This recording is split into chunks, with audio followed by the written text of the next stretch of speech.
मध्या तू कुरकुटे सर शुभ शिल्पी. मी चौका सर होतो. केस कापले नाहीत नका काढले नाहीत की द्यायचं फटकं ठेवून. आणि शाळेला उशीर आला किंवा पळून गेला की नुसतं हाणायचं. आणि ह्यातून बी टाइम घालवायचा म्हणलंस तर खेळ घ्यायचं दिवसभर. मज्जाच मज्जा. ह्याला खर्च बी कमी आहे. फक्त एक शिट्टी आणि बूट घ्यावा लागेल. चालतंय. तू चौकागर सर आणि केवढा तू जाधव मॅडम आणि रेश्मा तू पाटील मॅडम. म्हणजे मी जाते शाळा सोडून आणि जाधव मॅडम राहता इथंच आहे का नाही. अगं त्याला तसं नाही म्हणायचं.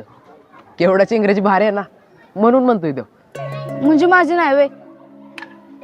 आणि पाटील मॅडम मी इंग्रजी शिकवायचे की मग आम्ही दोघे एकच विषय कसं काय शिकवणार.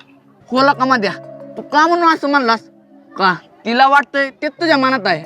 अरे मग काय त्या पाटील मॅडम कशा एकावर सारखी रडत बस. हो ना मग आता नाही रडत. उद्या तिला जाधव मॅडम मी होते इतिहासची मॅडम. एवढी समजूतदार आहेस तू. अगं खरं सांग की इंग्रजी येत नाही तुला. हा म्हणजे ते बी आहे पण मी केलं असतं की प्रयत्न जमलं असतं की मला एका दिवसासाठी. बरं असू दे. ऐका आपण जरी एका दिवसासाठी जरी शिक्षक झालो ना तरी एखादा पुढचा धडा घ्या शिकवायला. म्हणजे कसं शिकवल्यालाच परत शिकवून काय फायदा ना. आपल्याला शिक्षक व्हायला मिळालंय ह्याचा जरा पोरासनी बी फायदा होते की. मग मी असं करतो दिवसभर फक्त खेळच घेतो. होईल की सगळ्यांचाच फायदा. तुझं बरं आहे बाबा. मला तर आत्तापासून हिंदी बोलायची प्रॅक्टिस केली पाहिजे.